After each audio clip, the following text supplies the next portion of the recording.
Wait lang, huwag kayong magdrama. Ito na, okay na. Ayos na, okay. May on kasi ng TV doon. Okay, ito na. Let's go na to the Philippines part. Okay, bakit dapat may pakitayo sa Pilipinas pagdating sa pangyayari dyan sa Taiwan? Right? Well, geography is a big explanation and geopolitics accordingly. Katulad ng mga vlogs natin before, pinag-usapan natin na whatever happens in Taiwan will have direct implication in the Philippines. First of all, because of the distance. If you look at Taipei from Manila, it's very, very close. In fact, Manila is closer to Taipei than almost all major ASEAN capitals. You know, Vietnam is more than 2 hours away. Singapore and Kuala Lumpur are more than 3 hours away. Jakarta is almost 4 hours away. Bangkok is, again, more than 2 or 3 hours away. So I can go on and on and on. Mas malapit pa sa atin at Hong Kong, and definitely mas malapit sa atin ang Taipei. So the geography matters a lot. But the thing with the Philippines is that the seat of power is actually here in Luzon. And if you look at Luzon's proximity to Taiwan, then the geography is even starker, right? Now, let me also give you some idea about ano implication ito for Philippine-China relations and also Philippine-US relations. Pag tinignan mo yung EDCA bases, okay, so ito yung mga EDCA bases. Karamihan ng mga bagong bases na binigay natin sa Amerika sa ilalim ng EDCA or bases whereby the Americans will have more access to based on the EDCA, ito yung sa mga northern parts of the Philippines. Sa Cagayan, sa Isabela, and increasingly we're looking at also Batanes area. And if you look at the Batanes area, it's super close to Taipei. Super close to Taipei. No? Look at it. Look at this one, for instance. So if you look at the Mavulis Island, kung saan meron tayong actually military base, sobrang close siya sa Taiwan. And the thing is, over the past year or so, dinidevelop natin yung ating mga military facilities dyan sa Mavulis. So this is a picture of actually a ceremony we had in Mavulis.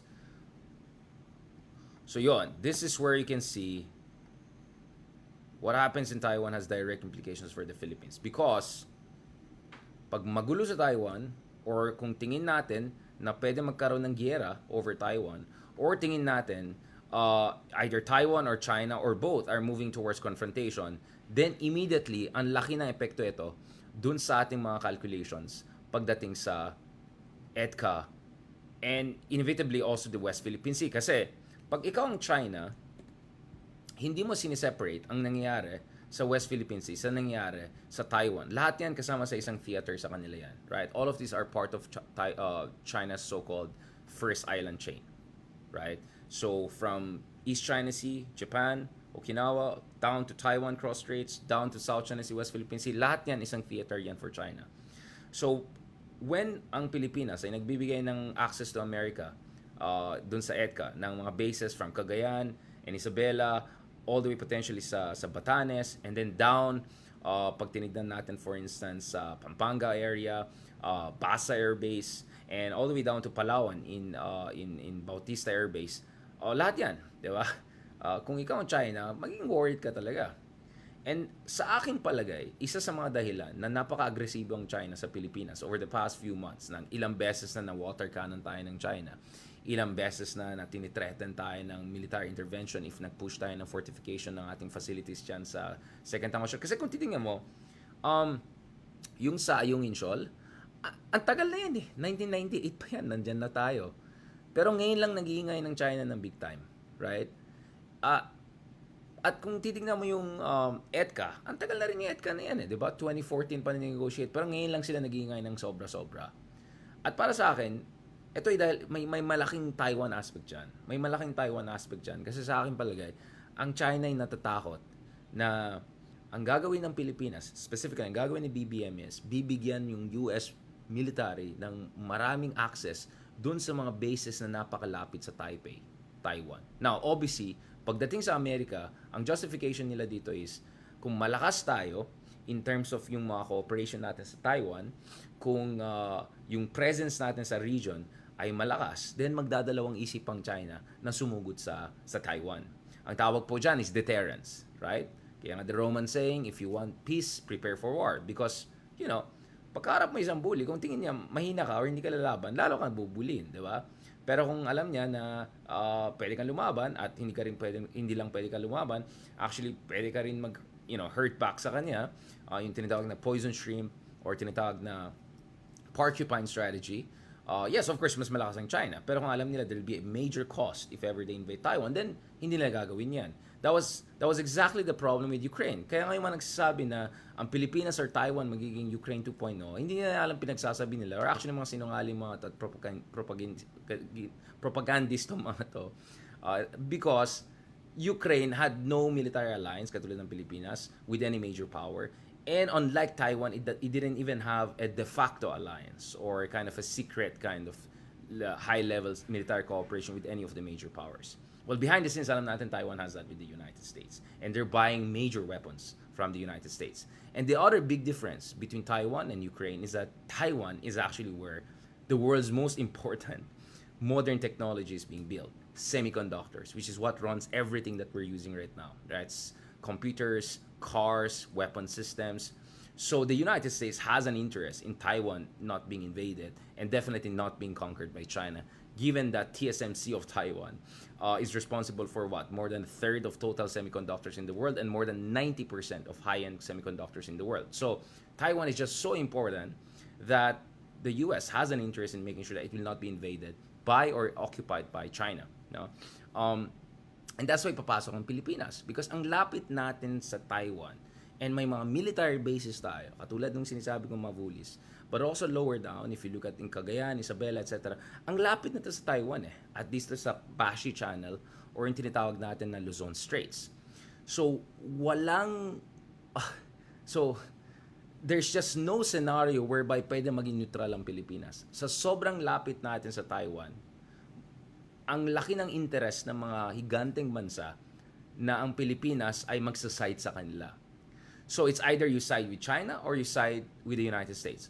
There's no way around it, right? I don't know how the siding with the China will work because I think the siding with China will only work if totally i-cancel natin yung alliance natin with the United States, right?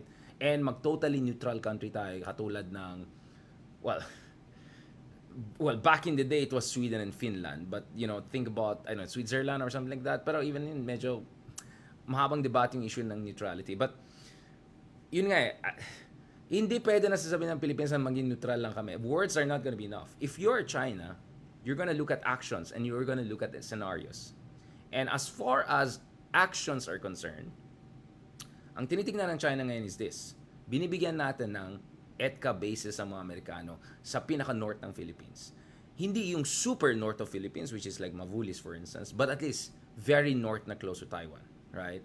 Now, clearly may operational implications yan. So, kung ikaw ang China at gustong sumugod sa Taipei, and then alam mo, from north tutulungan ng Japan ang Taiwan because napakalapit ang Ryukyu Islands and Okinawa sa north of Taiwan. And then alam din niya yung Pilipinas na katulad ng Japan na isang treaty ally, ang pwede rin tumulong sa US by giving access to Americans, if not more, then automatically tatratuin tayo as enemy, right? But of course, China is smart. China is not gonna wait for the situation whereby sobrang dami ng mga US bases to the north and to the south of Taiwan. So as early as right now, itong kutob ko, the reason why sobrang aggressive yung China dyan sa West Philippines is because gusto nila tayong takutin. And I think their concern is that baka bibigyan natin ng sobrang daming military bases ang mga Amerikanos na hindi lang malapit sa West Philippine Sea pero malapit rin sa Taiwan. Yun talaga yung malaking worry ng China ngayon. Now for me, in theory, that's actually something interesting for the Philippines. Bakit ka mo? Because ang pwedeng gawin ng Pilipinas, in theory, again, in theory lang yun, is sasabihin niya, okay, ganito na lang. Hindi ko masabi na maging neutral ako totally kasi treaty alliance. Allies cannot be neutral during time of war. Kung may mga namatay na Amerikano dyan na may giyera sa Taiwan, hindi mo pwede sorry neutral kami. Hindi mo pwede sabihin kasi aliado kayo. So either you're with us or against us. When war comes, you have to choose. Right? And de facto, ang choice mo ngayon US because US ally ka. But, ang pwede sabihin ng Pilipinas, pwede sabihin ni BBM ay ganito. Okay, hindi ko, syempre, US ally kami, at gusto namin malakas yung situation namin sa West Philippine Sea. Kasi, kung, aminin natin, mga kaidar yan, di ba? Kung mag-isa lang Pilipinas, katapat mga ang China, good luck sa'yo.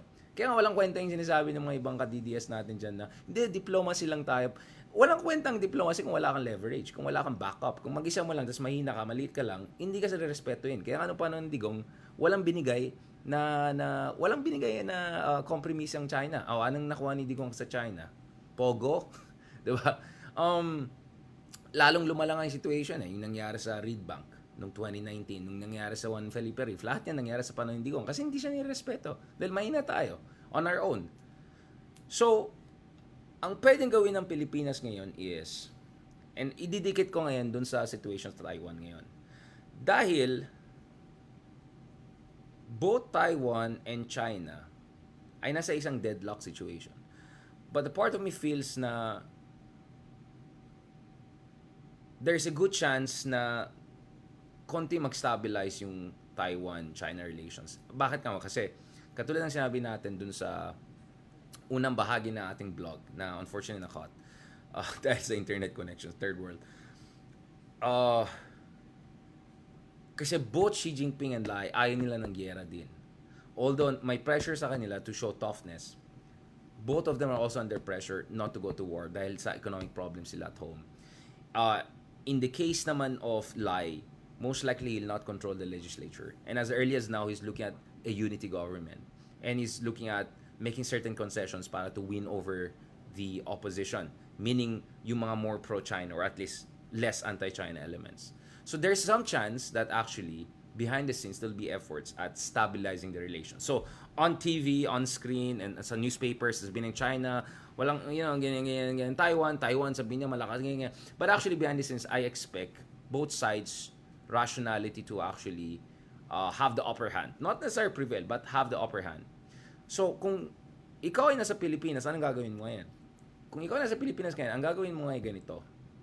Ang sasabihin mo, okay, ito na, nangyari na. Okay, ayun ng China daw manalo ng DPP, pero nanalo naman ng DPP dahil karami ng Taiwanese din naman na ayaw rin nila rin mag-reunify sa China. But the good thing is, both sides, both China and Taiwan, ayaw rin nila ng giyera despite all the rhetoric. So kung ikaw ang Pilipinas, ganito ang magiging diskarte mo. Sasabihin mo sa China, okay, andyan yung alyansa namin sa Amerika, andyan yung EDCA, hindi matatanggal yan. Tsaka hindi naman kami hindi naman kami, di ba, unwise, di ba? Because alam namin kung one-on-one lang tayo, no match tayo. Di ba? No match ang Pilipinas sa China, one-on-one. Pero kung may backup tayo, medyo may konting leverage tayo. But, ang pwedeng gawin natin is, yung sa mga bases na pinaka-north ng Philippines, wag natin bigay ng masyadong access ang mga kano. At actually, pwede mo gawin yan on so many levels, mga kameta. So, sa ilalim ng EDCA, actually ang mga Amerikano, magkakaroon sila ng permiso na mag-preposition ng mga weapon systems. So, pwede sila maglagay ng mga malalaking armas. Now, pag sinasabi ng armas, hindi lang itong mga tanke or aeroplano. Pwede mga Patriot missile systems, pwede HIMARS systems, pwede very, very advanced military systems. No? Ang pwede gawin ng Pilipinas siguro is sasabihin niya, sige, papayagan pa rin namin yung mga kano na maglalagay sila ng mga sundalo dyan. Pero hindi namin papayagan ng mga kano na maglalagay ng napakalaki ng mga weapon systems na pwedeng gamitin in case of giyera. No? And at the same time, ililimit natin yung numbers ng mga kano na pwede ma-deploy dyan sa mga EDCA bases sa north. And, dagdag pa dyan, off-limit ang Mavulis. Off-limit yung mga northern military bases sa Batanes. So you can give a 3-level mini concessions to China. Kapalit nun, etong kukunin mo sa China. Sasabihin mo sa China, oy, baka naman, alam ko mag-iingay ka, pero baka naman, gets mo naman, diba? O, kasi kung ano ka, babawi ka, bibigyan namin ng mga Amerikano ng malalaking bases sa north malapit sa Taiwan. O, lagot kayo dyan sa Taiwan. No, pwede natin sabihin, baka naman, ang gawin mo naman ngayon, pag na-fortify namin yung Sierra Madre, dyan sa Ayungin Shoal, huwag kayong maggulo masyado. Huwag kayong masyadong bully-bully dyan, di ba? At gagawa kami ng mga facilities dyan sa Pag-asa ulit at saka mga ibang hawak namin dyan. Huwag kayong masyadong gulo. Of course, again, on the record, lahat, matapang, ganun. Pero behind the scenes, pwede mo i-negotiate yan. So, dito ko nakikita, paano natin pwede leverage bilang isang Pilipino ang situation ngayon sa Taiwan in the interest of the Philippine national interest. And sa aking palagay, sa akin palagay, hindi naman ibig sabihin yan na we're gonna leave the Taiwanese to themselves. Taiwan will continue to develop its deterrence capability. Japan will continue to help Taiwan in one way or another. US will continue to help them. Pero pagdating sa Pilipinas, we can leverage this also to make sure na we have a better situation in the West Philippine Sea. Or at the very least, ang pwede natin gawin dito is i-tone down natin yung tensions ng konti. Kasi kung lahat tayo maximalist, yung China, sugod war games ng war games, tayo naman, bigyan natin ng laking access ng Amerika sa south ng Taiwan. Yung Japan naman, papasok din. Ay, wala talaga talagang tayo. Eto na. Bardagulan na yan, di ba?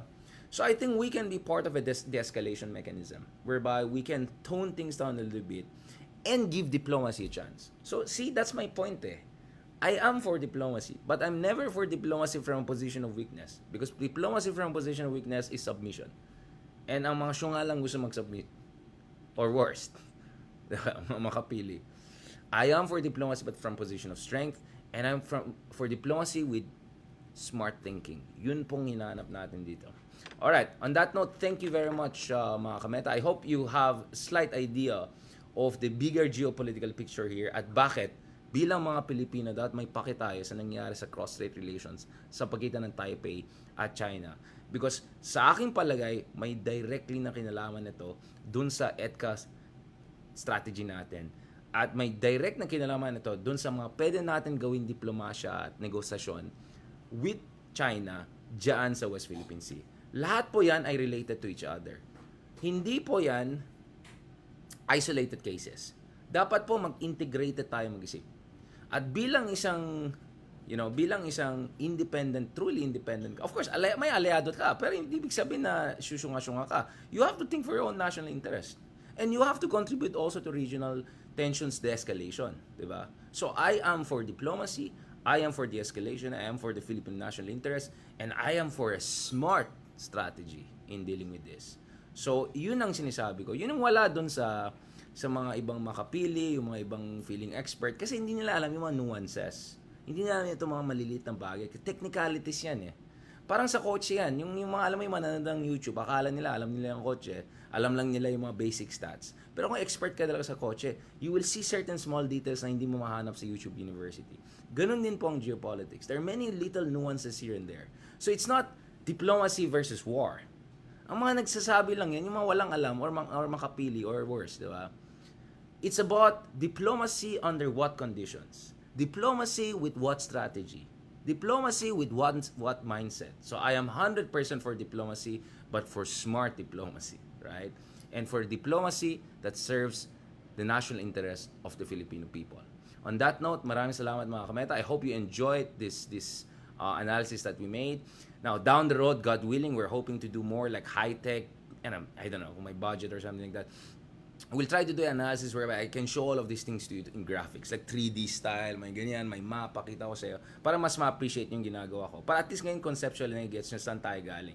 So when I make analysis of conflicts and issues, I look at the domestic politics, I look at the international politics, I look at the geography, I look at our national interests, I look at diplomacy, I look at psychology, I look at 10, 12 different variables and how they interact.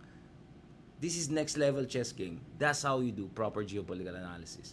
Thank you very much mga kameta. God bless and talk to you soon.